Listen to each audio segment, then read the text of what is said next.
I have to be honest with you. I have missed this meeting, which is weird to say. We have not met since February of this year, and yeah, it was this year. We did not plan on meeting in March because of the Water Users Association meeting, which did not happen. We didn't know if we would be able to meet in April based on the technological learning that we were doing. And May, we finally were able to put it together, so we're able to join. We have an agenda that's been posted, and I hope you've been able to access that. Kaylin, do you want to tell where that can be located if people want to see it?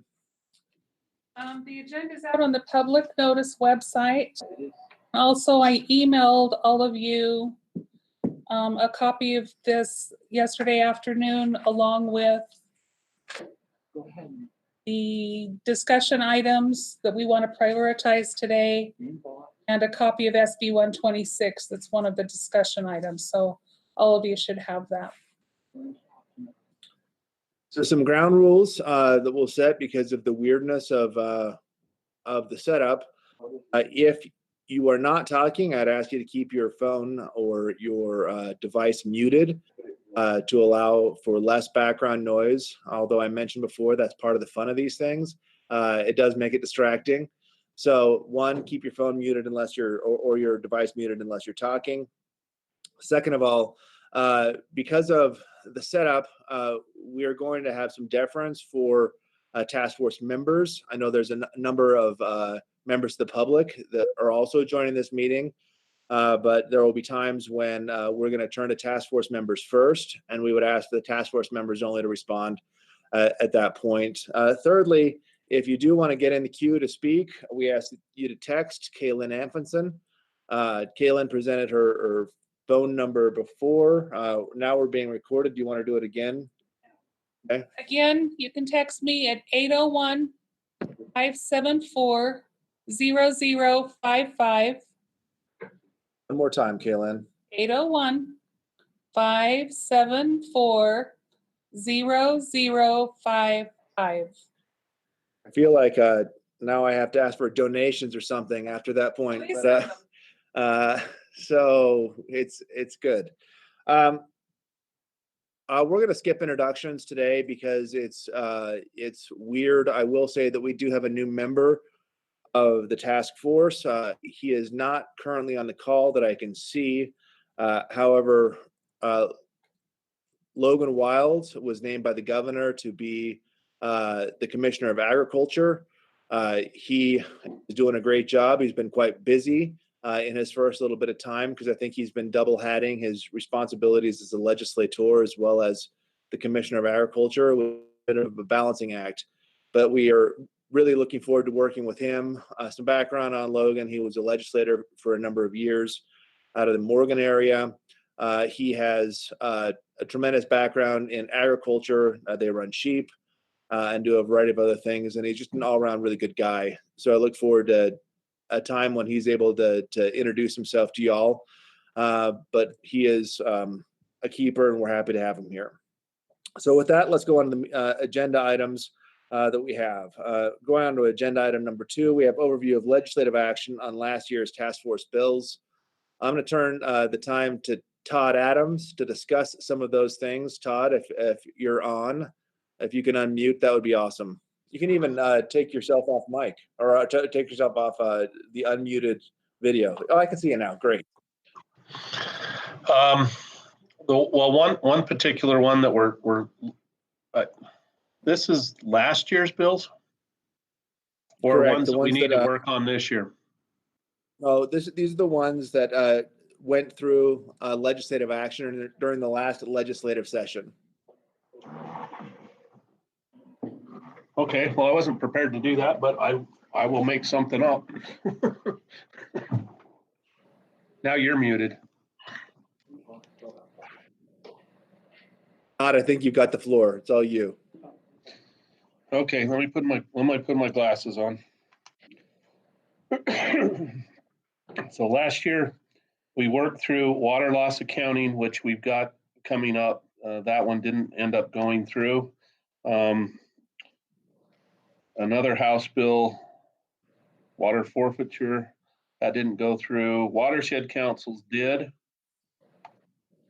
And we're working towards that in light of all the budget cuts and everything that we're looking at. Some of these things may be delayed.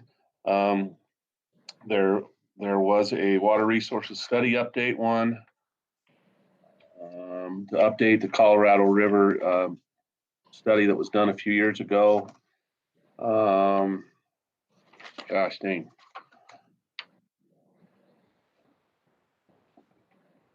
Todd, if you just want to pause there for a second. Sure. I'm going to throw it over to Representative Hawks, who may have a current list as well. So Representative Hawks, I saw you were on for a moment. Any bills that he is missing?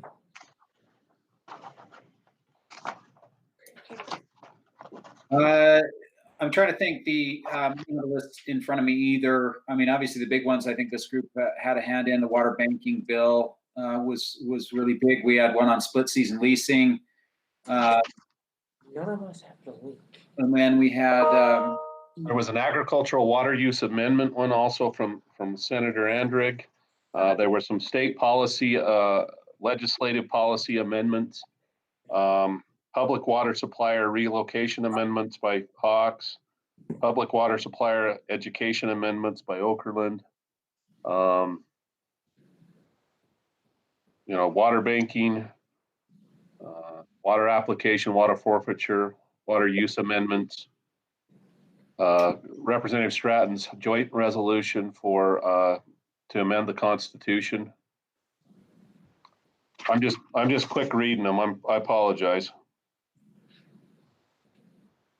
yeah, several of those, we had some, cleanup ones requested by the state engineer. I think they all went through and they were vetted through this group and they all passed without any problem. I think Todd's mentioned the main ones and the main ones that didn't go through. There was the Ag Optimization Task Force modification, Legislative Water Development Commission sunset date. And I'll just say on that one, I can just give a little bit of context to this group. The sunset, it just extended the Water Development Commission out, and on the Agriculture Water Optimization Group, what it did was add, I believe, 3 sort of boots on the ground people that are involved in production agriculture to that group, so they had more of the applied side of things in that working group. Yep, those are the ones off the top of my paper that I found real quick. Perfect. Thanks so much for doing that. I'm sorry to put you on this. Who's in charge needs to. I know that Maria Owens has put together a presentation as well at one point that Pat Shea has just outed you on, Marie. Sorry. If you could share that with the group, that would be awesome. We can do that right now, but we can do that at some point in the near future. And I think what I would propose to do is that we have a more formal discussion in our June meeting, to where we put together this in a more PowerPoint setting and set it out. That's bad on me, and I apologize for not being more prepared on that front, but it's important. The next item on the agenda is the discussion of study items referred to the task force for summer. This is going to be a little bit more of a robust conversation with members of the task force, because one of the things that we were given to contemplate was the HB 40, which was the water loss accounting bill.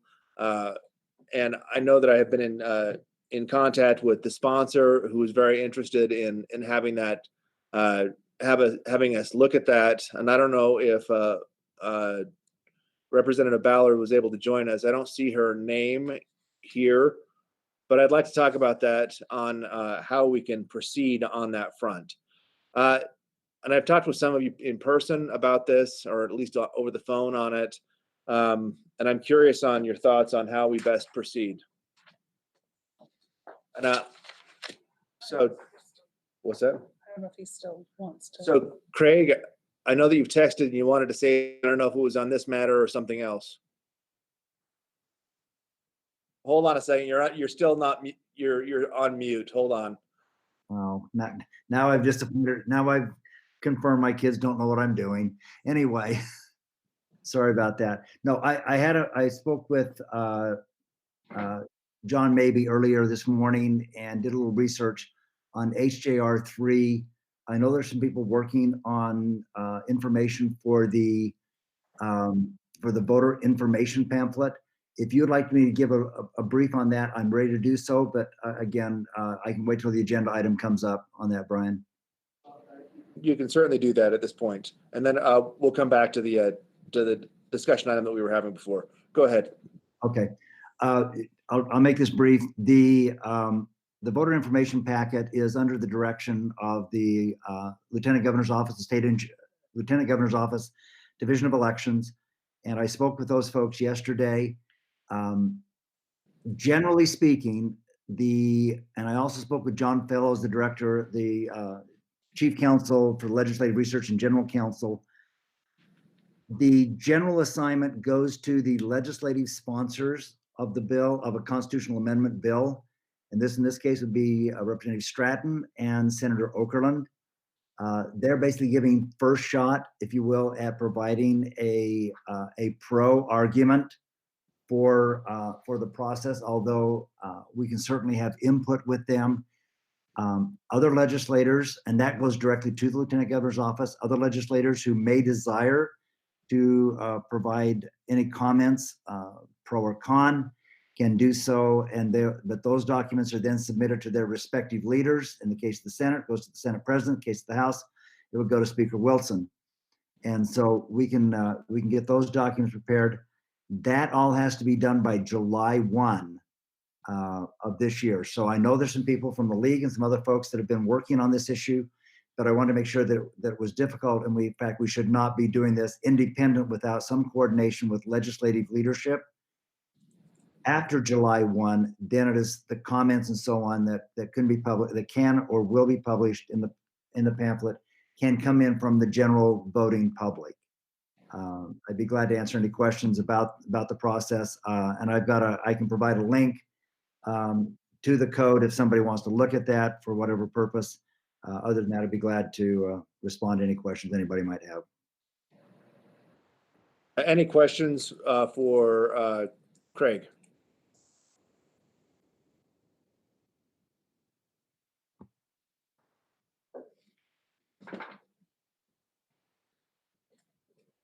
Maybe you can raise your hands or just unmute if you want to talk.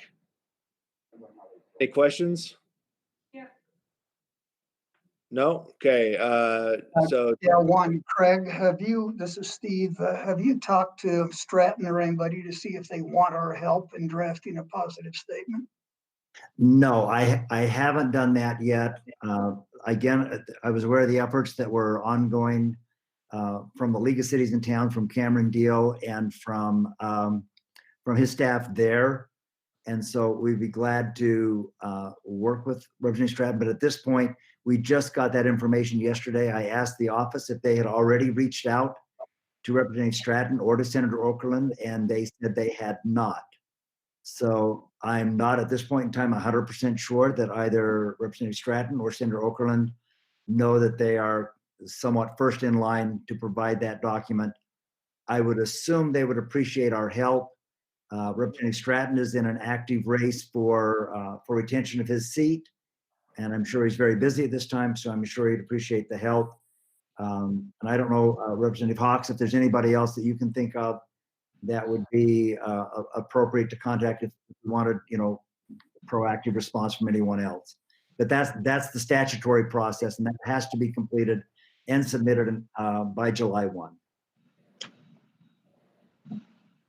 I just add, I suspect Representative Stratton, for the reasons Craig indicated, would welcome draft language from this group. all right. So in looking at that, I'm just going to recommend that I'm going to reach out to Stratton, or Representative Stratton, and to offer our assistance in that. And then why don't we, and Mark, did you want to say anything to that? Well, I was just going to add, that I'm just confirming what Craig said, that the league would certainly be interested in assisting with that process and would be interested in helping out. Okay. That's terrific.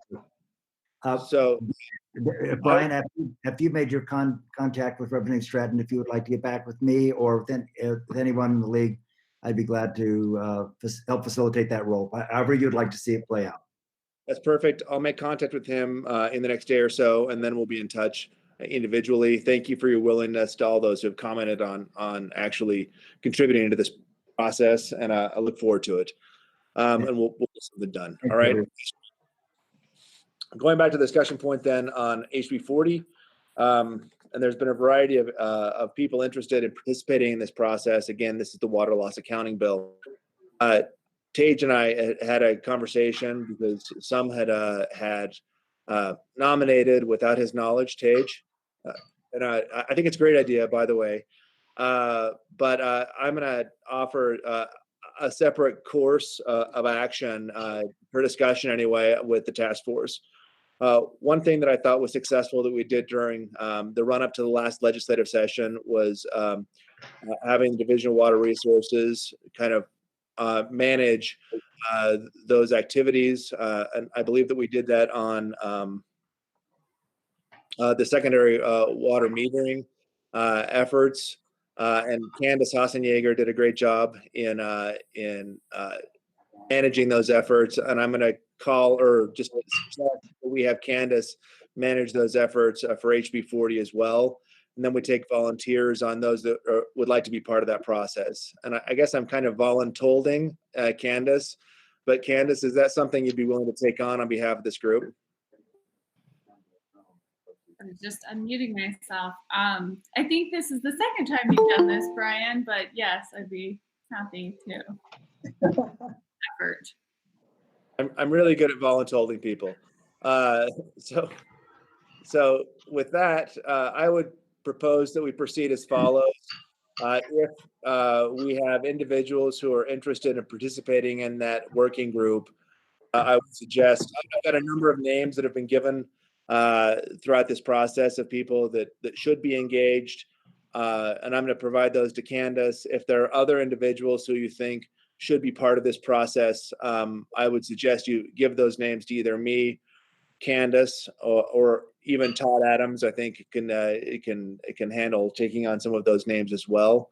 Is there any other discussion on how you think we should proceed? And Tage, you've been thinking about this for a while, so I'm going to ask you first. Yeah, thanks, Brian. It's worth the conversation and worth the good input at this point, as I see it. The complication, of course, comes with a program like this, comes with associated costs, and there's been some discussion amongst the larger water conservancy districts and others of ways that we could somehow reduce the annual output that's required for something like this. And so I think the conversations can be worthwhile. I believe, Candace, for our input from the water districts, we'll have several people we'll suggest to you that are in management, but also involved in trying to implement these kinds of programs amongst our customer agencies. And so we'll get you some good names there as well. And congratulations. Thanks, Tage. Todd wanted to take things on. I think that Mark Stratford also wanted to get in the conversation at one point. Mark? Or perhaps not. Hey, Brian, this is Todd Adams. When we did the regional watershed councils, when Dave, you and I did it, it was kind of nice to have co-chairs to bounce it off of. If someone else would like to help Candace in co-chairing it, that would be good. Open for whatever suggestions if you decided you wanted to go that direction. Perfectly comfortable with that. And that's kind of how we did the last one too, with Tage being co-chair to Candace. But are there other members of the task force that might be interested or willing to serve as co-chairs on that HB 40 discussion? Don't all speak up at once. And John maybe just stood up, so I'm going to say, John, do you have anything to add? And he said, no. Brian, this Yes. is Tage again. I did receive a text message. Well, I've received all sorts of text messages in the last 10 minutes of people who still cannot get on the call, just so you know. Yeah. But Bart Forsyth was one of those. He's suggesting that Chazelle Terry from his staff be part of that committee. Not really a bad name for consideration on co-chairing either. She's not on the call. Her boss is not on the call, so why not bring her up? Seems perfectly fair to me. If we need bodies, I'm willing to help too. Was that Steve? Yes, Steve, you'd be willing to help as well? sure. All right, cool. We had the beginnings of a group. We will take that into consideration. And for those of you who are receiving similar texts about not being able to get on, I think the key that people are missing is to say HTTPS : Colon, / / You add that to the front of the link and then it works. And for those of you that are on already, I think you've already figured out that trick. And so if you can pass on that knowledge, we're doing our best to get that word out, but have been heretofore not as successful as we wanted. So Representative Hawks here. I had luck just copying and pasting the link versus just clicking through the hyperlink. That worked for me. okay. So whatever works, if you can get the word out on how you got on, that'd be great. I'm sorry for the difficulties. In all candor. It's the first one of these that we've done with it being this large, and so it's trial by fire. And I guess some of us are burning up. All right, we'll get there though. Hey, Brian, this is Warren. One other tip is if you're in the Microsoft world and you copy and paste it, make sure you don't add the extra space at the end because that fouls up your addressing as well. Microsoft will automatically put an extra space on the end, so you may just have to write it down, type it in. All right, good information. And Brian, this is Josh. I did a little dance. It worked. Awesome. The dance worked. I would have to turn off the video feed for that to happen here, but I'm glad it works for some people. Good. So that's where we are. Other items, other things that were referred to the task force for discussion over the summer. HB 40 was the only one I had on my list, but I may have missed one or two. Other items that the public's aware of. Todd. I guess we never finish anything up on secondary water requirements, and I don't know if anybody's talked to Andrig about Senate Bill 51 going last year Senate Bill 51 going forward into the future. I have not had that conversation, and I'm going to turn it back to the token representative, Representative Fox.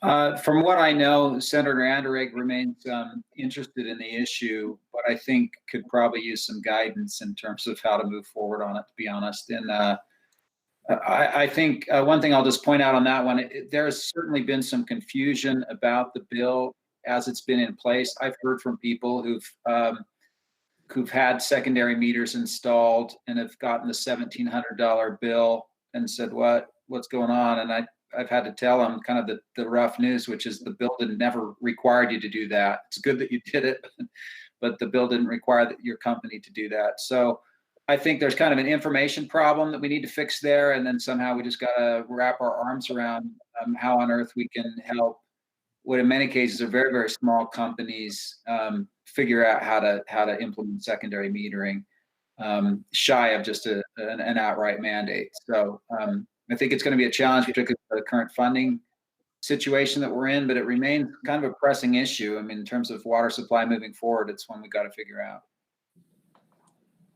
Steve. If this wants to take it on and take a look at it, I would certainly support that. I can talk to the senator, but it might be good for this group to be working on it, and we can tell the senator that that's going on. I appreciate the suggestion. Thank you, Representative Fox. Steve Clyde, I think that you perhaps wanted to say something. No, I didn't. Okay, well, yeah, you were unmuted, so that's been my cue. Sorry about that. I'll put my mic back on. The only thing I'm concerned about, Brian, is I've got a state engineer hearing at 3.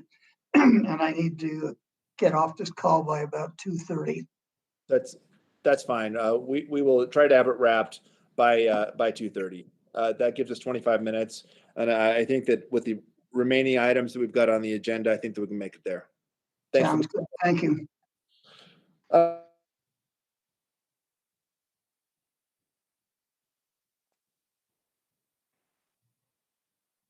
There, I think it's a good idea. And what I would suggest is that we put this on for more full discussion on the next task force meeting, which is June 10th. In the meantime, we'll be thinking deep thoughts on how we can best do that. And I'm not opposed to reaching out to Senator Andrigg as well to discuss how best we can engage with him in this effort. All right. So that's on my do outs. Any other discussion on that point? Seeing none or hearing none, we're going to move on to the state engineer, Teresa Wilhelmsen, for the next two items. And Teresa, I think you're on. If you can just take it away, that'd be great. Okay. So hello, it's great to see everyone.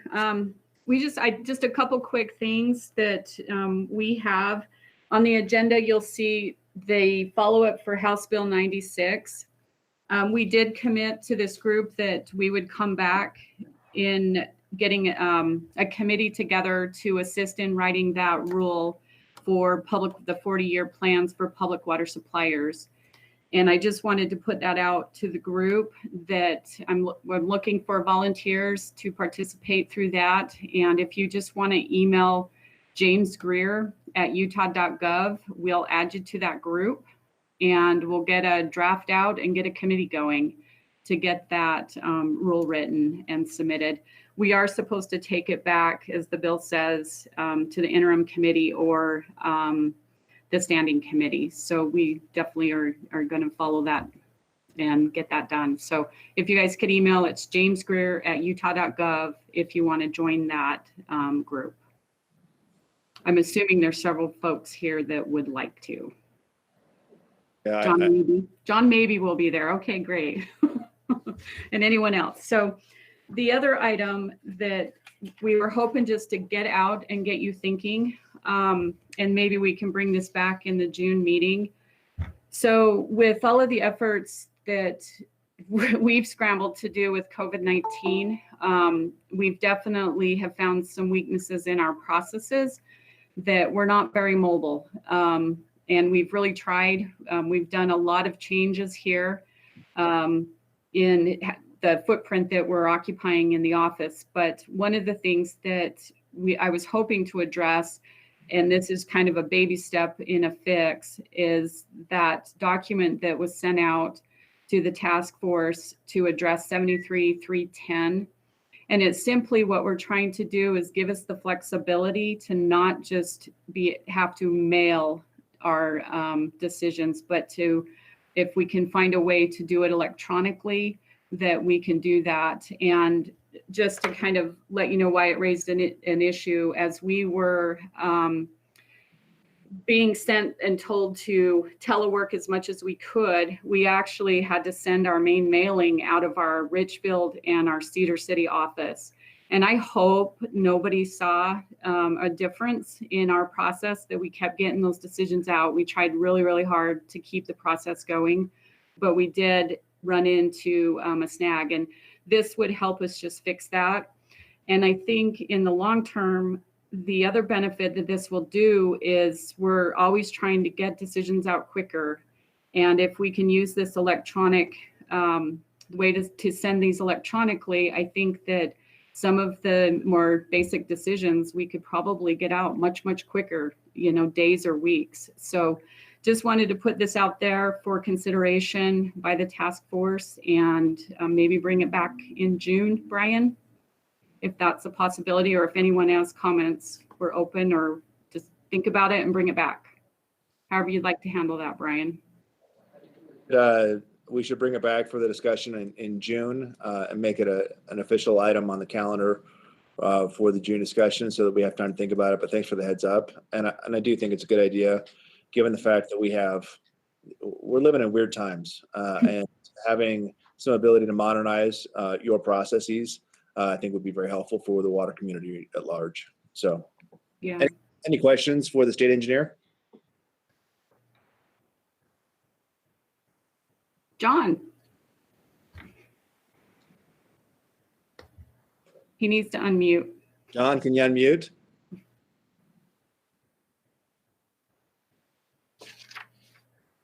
Or not? I guess you can only ask the state engineer a question if you can unmute. Where'd he go? He just dropped right off. I don't know. He's not on my page either. Maybe *6 to unmute.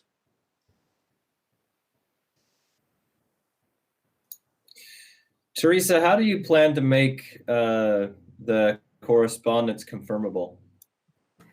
We do need to work through that detail. And then we've got some ideas that we can definitely float and make sure that people understand what we're doing. We don't want to do this in a vacuum, but at least this is just a step to get us thinking about it and get us going in that direction.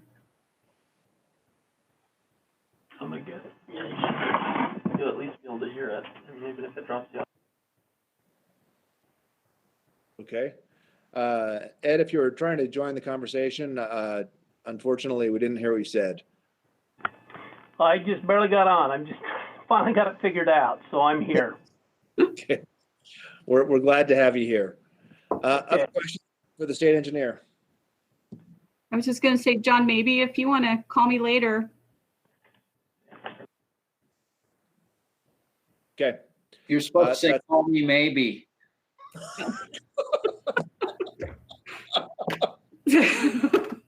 So I don't have kids that would know what, I don't know what that means. Thanks, Tim. Hey, I know what it means. Play some catchy music behind it for sure. So. Thanks, Tim, for clarifying what we should have said.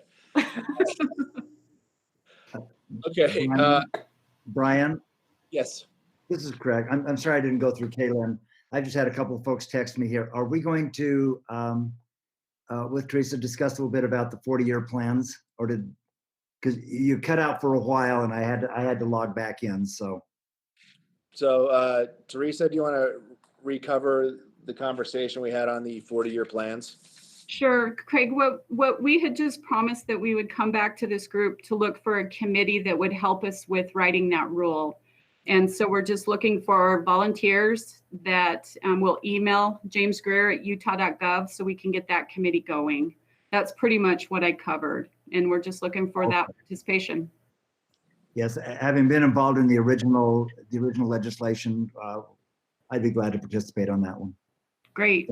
I'll let Jim know. Thanks, Craig. Warren. Thank you. I'll add a note. Teresa, good to see you in action on this first go around. And yes, I'd like to be on the 40-year rule group as well. Thank you. Brian, the two things that are on the list that Kaylin sent out, maybe by way of explanation on the first one, which the opportunity to protest proofs. That's something that apparently our Supreme Court apparently thinks we can do that already, but there's no statutory process for doing so. Steve, Clyde, and several of us were working on Senate Bill 144. That was one item. You may recall that Senate Bill 144 was kind of a late in the process of this task force trying to react to the latest Kent Lake Rocky Ford decision. Warren, can you hold 1 second? Sure. Just so we're not, and I didn't give you the appropriate intro. Teresa, are there any other comments for Teresa before her portions are done? I don't see anybody that's chiming in. If you do have comments, just contact her directly. That'd be great. The next time on the agenda, before Warren gets into this, is we had a slew of requests for things that we could discuss as part of this task force, and I'd like to prioritize some of those so that we kind of have a direction of where to take these meetings in the future. And so, Warren, with that intro, I'll let you get back to it. Thanks. Oh, thank you. Pardon me for jumping the gun. When I was a young guy and we did that, we were DQ'd, so I hope I'm not DQ'd here. No, not at all. No.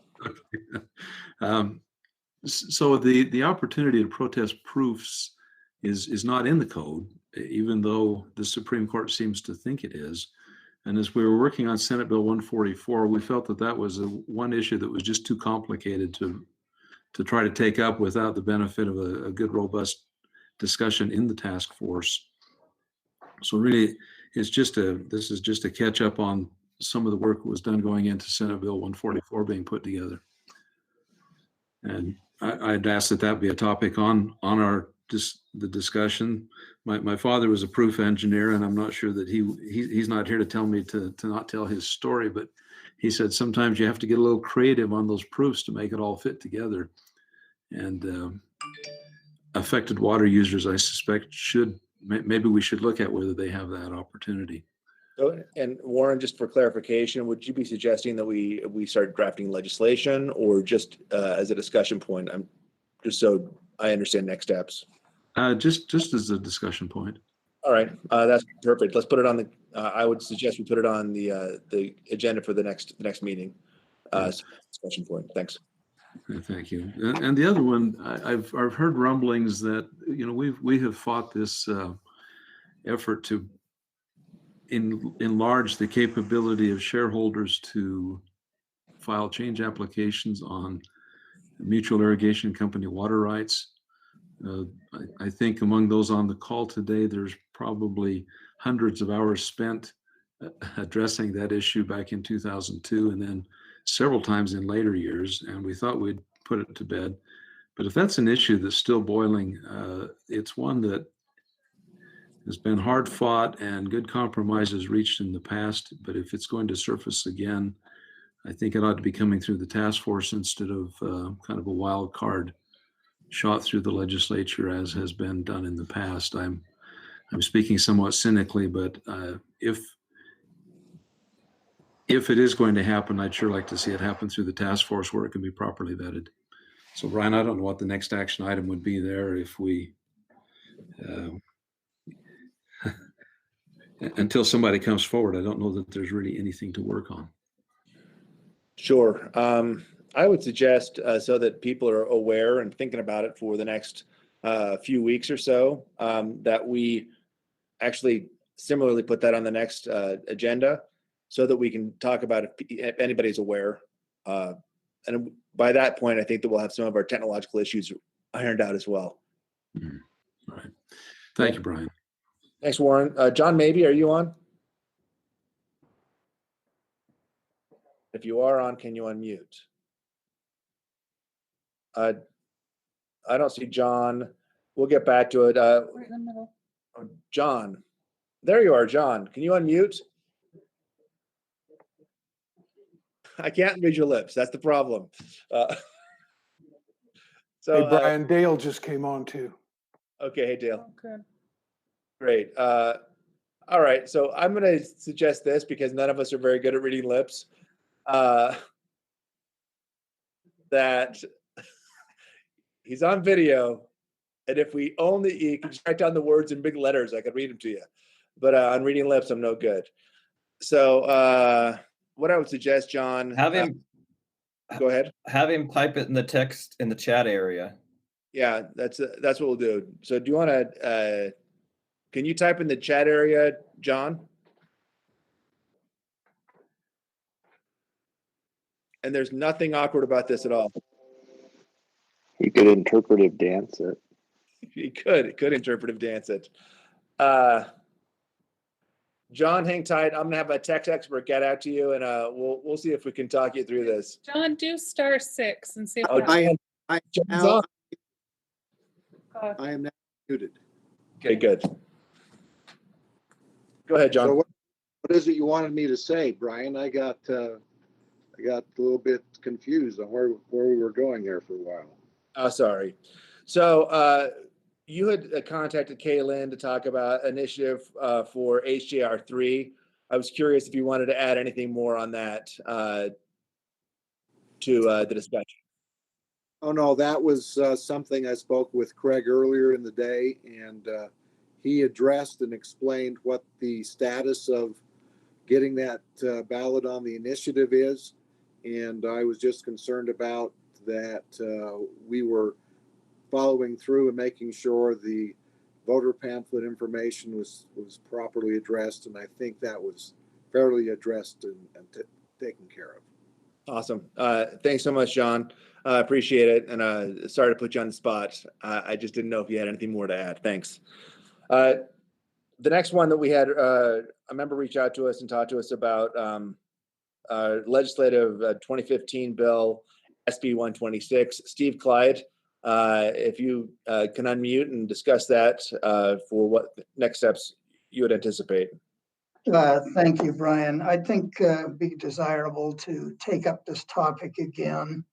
We did start in 2015. Senator Dayton started this with the Water Development Commission, didn't get much support and stepped away from it. But it is identified in Chapter 9 of the Governor's Water Strategy Reports as one of the things we could do to help strengthen the state engineer's hand and tools in helping in the reallocation of water, to prioritize those that are more in the public welfare. But we need to put definition behind what is or is not within the public welfare. I think the bill Senator Dayton had is a good starting point. There are some clear problems with it. We were attempting to address issues dealing with public trust doctrine because Representative Kay McKiff was doing some real damage efforts to try and stop stream access and a variety of other things. And that language was put in there more or less to help pacify him a little bit. But they all need to be revisited in light of the needs of Great Salt Lake and what we're seeing today. So I'd like to get that back on the agenda for broader discussion in June, and then get a drafting committee pulled together and see what we can do. I think it would be wise, given the movement that we've had. What I would suggest that we do is, because I don't think that the original text of the language was sent out to everyone. Was it, Kaylin? It was. Okay, so I think that that's been sent to all. So if you can look at the original version of SB 126 from 2015, the sponsor was Margaret Dayton, in case we didn't send that to you, and look it over and be prepared to discuss on what next steps might be in June. And Steve, do you want more than that, or No, I'd be happy to chair that group, and just anybody who's got an interest, email me and we'll try and get that going and be prepared to discuss in more detail. That sounds perfect. I would suggest that's the course of action we take. I'm not going to ask for votes because I don't know how we do that right now, but I think that we can just go forward that way and discuss it more fully in June. All right? Thank you. Okay, thank you. The next item that we had on the list was another item from Warren Peterson on technical correction to the present language on sections 73-1-4 sub E 9. Warren, are still on?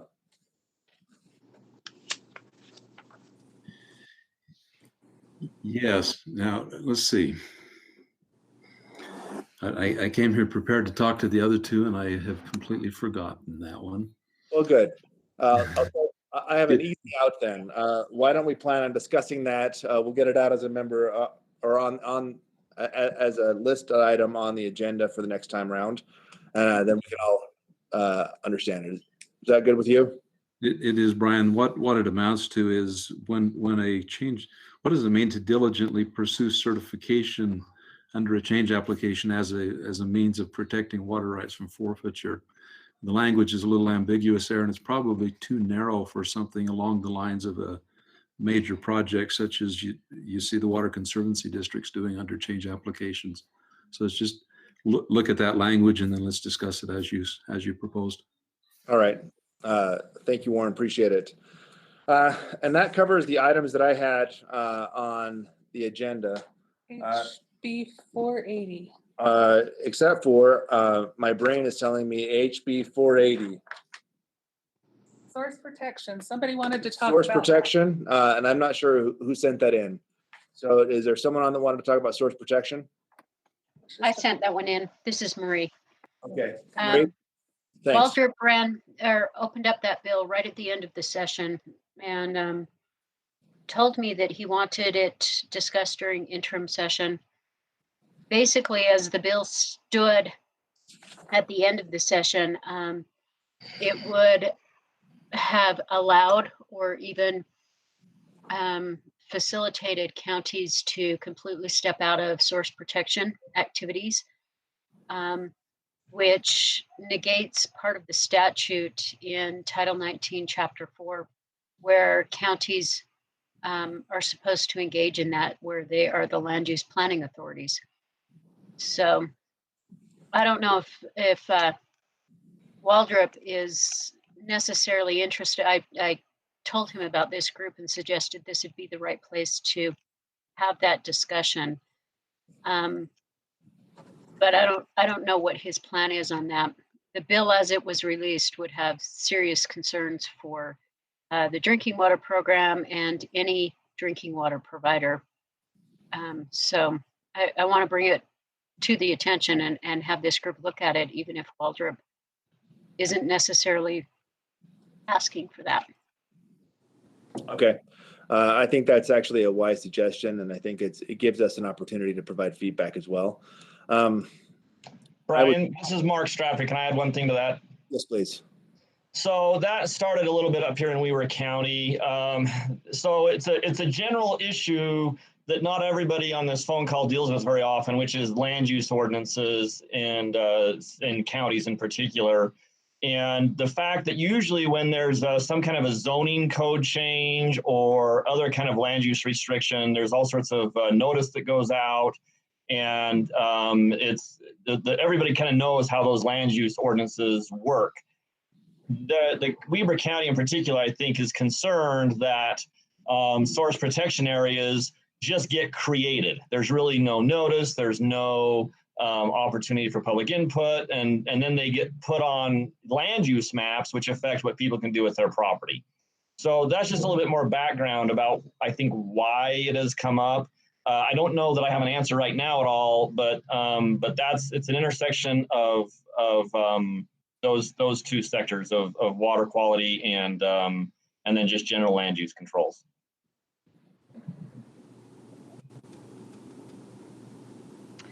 I agree. It was initiated in Weber County, and that is a correct characterization of, I think, what started it, the bill. And the bill itself took an interesting solution to that, which we probably should vet a little bit further. And there were other options, and those were not chosen to be in that bill. And the bill actually is applicable statewide, not just in Weber County. So it has broader ramifications, but that is also my understanding of what triggered it. On Solid County, as was mentioned on the chat as well. So Marie, have you had any further conversations with Waldrop? No, I haven't. Okay. And I think that, okay, I may reach out to him as well and discuss and offer up our services and walking through this process. Since I'm already calling Stratton and Andrig, why not Waldrop as well? So it'd be perfect. I noticed that Senator Iwamoto had a comment as well. Senator Iwamoto, the floor is yours.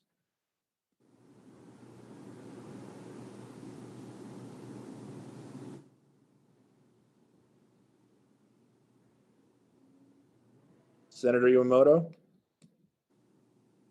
Maybe *6?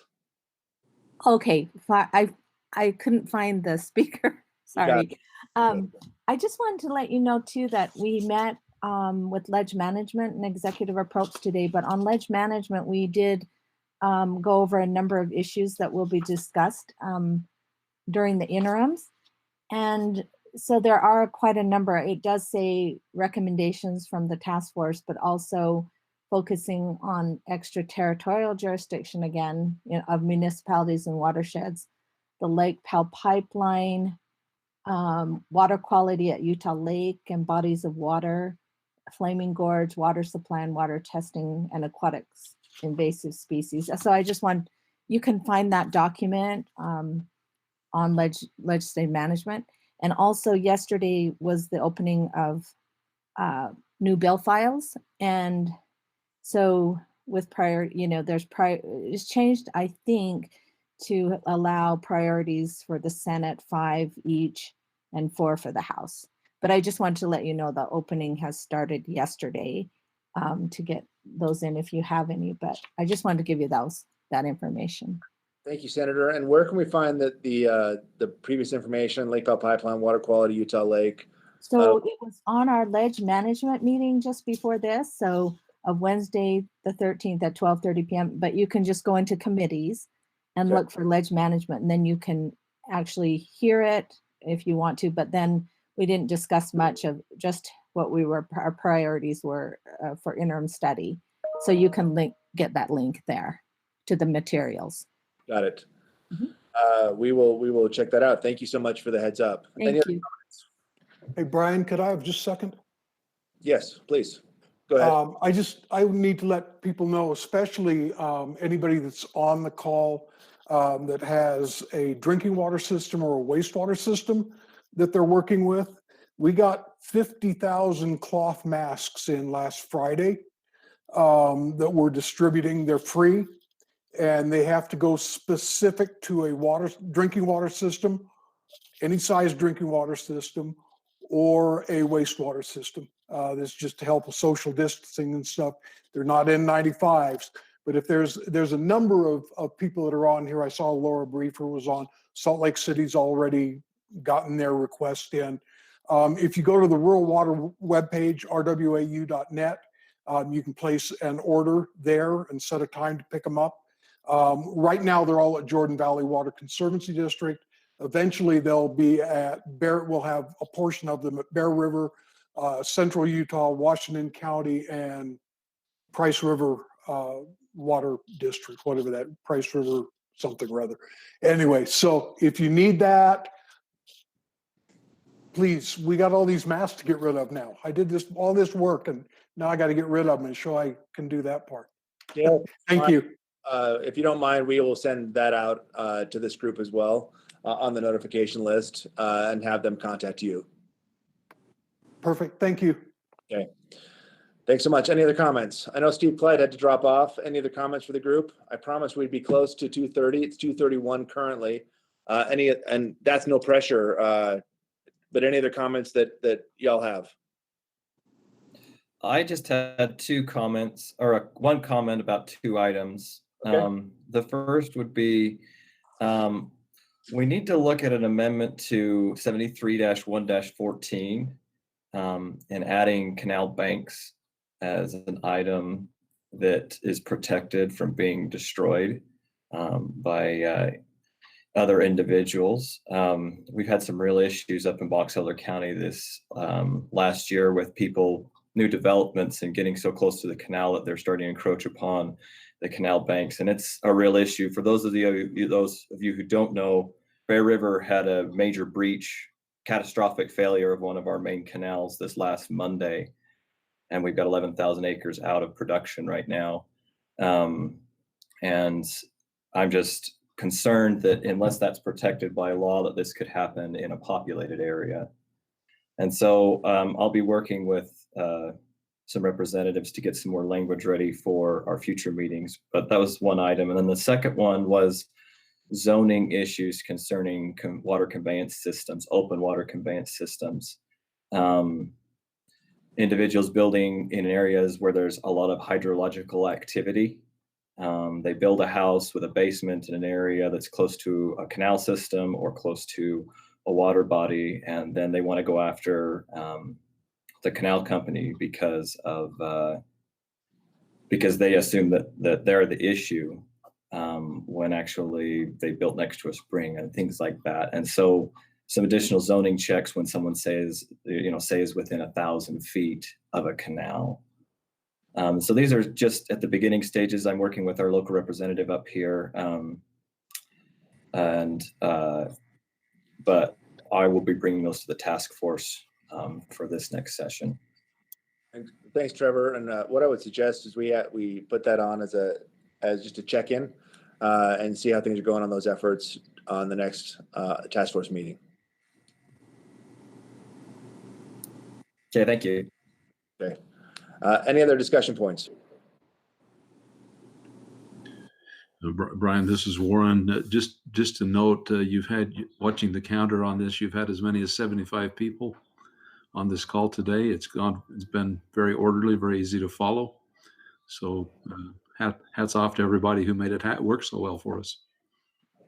They're not easy. I have to be honest with you. They're not easy, but it's something that we're going to have to get used to for the time being. I look forward to the day when we can all be in the same room again. I think that there is just something more magical about that than being on a screen. But in the meantime, we can make this do. And I appreciate those of you who are willing to jump on. The only other item I had on the agenda was to notify you all of the next meeting date, which is June 10th, 2020 at 1:30. And I'm prepared to close out unless you've got other items that you need to discuss. I say June 10th. Other items? All right, seeing none, I'm not even going to take a motion to close. I'm just going to say we're going to close right now. So I hope you're okay with our breach and protocol. But I really appreciate you jumping on, and we'll see you next month. Thanks.